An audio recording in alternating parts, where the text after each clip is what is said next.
बच्चों ध्यान से सुना। यूपीटीटी परीक्षा में अगर कोई ऐसा सब्जेक्ट है जिसमें आप 30 में से 28 प्लस नंबर ला सकते हो तो वो है आपका सीडीपी, बाल विकास और शिक्षा शास्त्र। लेकिन सच्चाई क्या है? स्टूडेंट पूरा सिलेबस पढ़ने लगते हैं लेकिन एग्जाम में मार्क्स ही नहीं आते। क्यों नहीं आते? क्योंकि यूपीटीटी में पूरा सिलेबस नहीं बल्कि वही 10 से 12 चैप्टर आपको बार बार उससे क्वेश्चन आते हैं और वही 10-12 चैप्टर आपको पढ़ने हैं बहुत अच्छे से। आज मैं आपको वही हाई स्कोरिंग चैप्टर्स और उनके टॉपिक्स बताने वाली हूँ जिनसे हर साल क्वेश्चन आते ही आते हैं। और एक बात ध्यान से सुन लो, इन टॉपिक्स को आपको किसी भी हाल में कर ही जाना है। अगर आप चाहो तो ये सारे टॉपिक्स बहुत अच्छे से मैं अपने चैनल पे कराऊंगी। आप मुझसे भी कर सकते हो, अदरवाइज आप खुद से भी कर सकते हो, जैसा आपको ठीक लगे। लेकिन इन टॉपिक को छोड़ना नहीं जो मैं आज आपको बता रही हूँ। मैं अपने इस चैनल पे सबसे पहले आपको कॉन्सेप्ट पढ़ाऊंगी, एग्जाम्पल दूंगी और ट्रिक बताऊंगी जिससे आप डायरेक्ट क्वेश्चन देखते ही सॉल्व कर लोगे एग्जाम में, और पीवाईक्यूज भी सब कुछ दूंगी। और मेरी पूरी क्लास का पीडीएफ भी आपको मेरे टेलीग्राम चैनल पर मिल जाएगा और मेरे डिस्क्रिप्शन में भी मिल जाएगा। बस आप मुझसे पढ़िए, पूरा पीडीएफ से रिवाइज कीजिए और पीवाईक्यू प्रैक्टिस करिए। बस मैं आपको विश्वास दिलाती हूँ कि यूपीटीटी आपका बहुत अच्छे मार्क्स से पास हो जाएंगे। मोस्ट इंपॉर्टेंट चैप्टर जिससे हर साल पूछे ही पूछे जाते हैं, ध्यान से नोट डाउन कर लेना ये सारे चैप्टर। पहला है विकास के सिद्धांत। लगभग 20 प्लस प्रश्न यहाँ से आते ही आते हैं, जिसमें आपका मोस्ट इंपॉर्टेंट टॉपिक्स है सिर से पैर की ओर विकास, केंद्र से बाहर की ओर विकास, सामान्य से विशिष्ट की ओर विकास, विकास एक सतत प्रक्रिया। जैसे इसमें एक क्वेश्चन पूछा गया था कि बच्चा पहले पूरा हाथ चलाता है फिर बाद में उंगली चलाना सीख जाता है, यह सिद्धांत यह किस सिद्धांत को दर्शाता है? तो इसका आंसर है कि सामान्य से विशेष की ओर के सिद्धांत को दर्शाता है। वैसे मैं ये सारा कुछ आपको बहुत अच्छे से डिटेल में पढ़ाऊंगी, डोंट वरी।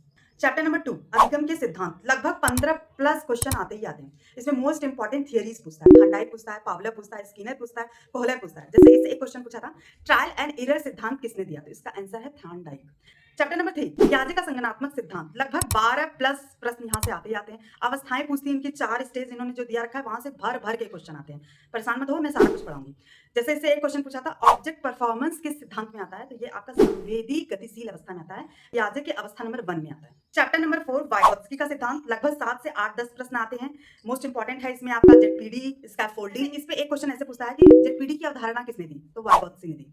चैप्टर नंबर 5 आपका कोहलबर का नैतिक विकास का सिद्धांत। लगभग 7 से 8 बार इससे क्वेश्चन आए ही। कोहलबर के स्टेजेस पूछता है, पूर्व परंपरागत स्तर, परंपरागत स्तर, उत्तर परंपरागत स्तर, इन सब से पूछता है। जैसे एक क्वेश्चन पूछा था, नैतिक विकास का सिद्धांत किसने दिया? तो कोहलबर्ग ने दिया। उसके बाद चैप्टर नंबर 6 आपका समावेशी शिक्षा, बहुत इंपॉर्टेंट, भर भर के क्वेश्चन यहाँ से पूछते हैं। लगभग 10 से 12 प्रश्न यहीं से आते हैं। इसमें आपका मोस्ट इंपॉर्टेंट टॉपिक जैसे विशेष आवश्यकता वाले बच्चे, अधिगम अक्षमता। इसमें आपके टाइप्स पूछते हैं, डिसलेक्सिया, डिस्ग्राफिया, डिसकैलकुलिया। इससे एक क्वेश्चन पूछा था, डिसलेक्सिया किससे संबंधित है? तो इसका सही आंसर है पढ़ने की समस्या से। चैप्टर नंबर 7 आपका बुद्धि। लगभग 8 से 10 प्रश्न आते हैं। इसमें आपका स्पीयरमैन पूछता है, गार्डनर की थ्योरी पूछती है, स्टर्नबर्ग की थ्योरी पूछती है। जैसे एक क्वेश्चन पूछा था, बहुविधि का सिद्धांत किसने दिया? तो ये हार्वर्ड गार्डनर। इसके बाद हम बात कर लेते हैं कि मीडियम इंपॉर्टेंट चैप्टर जो उससे थोड़े कम इंपॉर्टेंट है, और इन सबसे लगभग 6 से 8 प्रश्न आते ही आते हैं। जिसमें आपका प्रेरणा है, आंतरिक प्रेरणा, बाह्य प्रेरणा। जैसे इससे एक क्वेश्चन पूछा था कि आंतरिक प्रेरणा का उदाहरण क्या है? तो इसका आंसर होगा ज्ञान प्राप्त करने के लिए पढ़ना। चैप्टर आपका व्यक्तित्व पूछता है, व्यक्तित्व का अर्थ, व्यक्तित्व का विकास। ठीक है, जैसे इससे एक क्वेश्चन पूछा था कि व्यक्तित्व का अर्थ क्या है? तो इसका सही आंसर है व्यक्ति के गुणों और व्यवहार का समग्र रूप। नेक्स्ट चैप्टर है आपका भाषा विकास। भाषा सीखने की प्रक्रिया पूछता है, भाषा और विचार का संबंध पूछता है। नेक्स्ट चैप्टर आपका रचनात्मकता। जैसे क्वेश्चन पूछता है कि रचनात्मक बालक की पहचान क्या होती है? तो इसका आंसर है नए और अलग अलग विचार देना। नेक्स्ट चैप्टर आपका स्मृति। जैसे इससे क्वेश्चन पूछता है स्मृति का अर्थ क्या है? तो इसका आंसर है सीखी हुई बात को याद रखना। बच्चों कभी कभी लगता है कि इतना बड़ा सिलेबस हमसे नहीं होगा, लेकिन याद रखो सिलेक्शन एक दिन में नहीं होता है, लेकिन एक दिन जरूर होता है। आज जो स्टूडेंट रोज पढ़ रहा है कल वही टीचर बनकर क्लास में खड़ा होगा, मेरी ये बात लिख लेना। अगर आपने आज बताए गए सारे टॉपिक्स को अच्छे से कर लिए तो यूपीटीटी सीडीपी में 25 प्लस मार्क्स आना बिल्कुल तय है।